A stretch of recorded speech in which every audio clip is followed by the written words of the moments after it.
విద్యార్థులు బాగా జాగ్రత్తగా ఉండాల్సింది. పబ్బులు గడుతున్నారు, క్లబ్బులు గడుతున్నారు, డ్రగ్స్కి అలవాటు పడుతున్నారు. కాలేజీలో వాళ్ళు ఎవరు అదుపులో పెట్టగలిగే పరిస్థితి లేదమ్మా. ఎవరిని అనవలసిన అవసరం లేదు. నీ జీవితానికి నువ్వే బాధ్యత వహించాలి. ఈ కాలేజీ అయితే జాగ్రత్త. ఎవరు చూస్తారమ్మా? ఎవరింట్లో 2 పిల్లల్ని వాళ్ళు చూడలేకపోతున్నారు.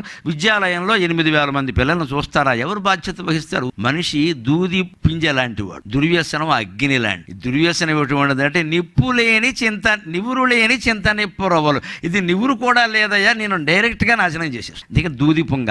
మనిషి మనస్సు దూది, దానికి నిప్పు రవ్వలు తగిలాయనుకోండి, దూది మొత్తం నాశనం కాకుండా ఉంటుందా?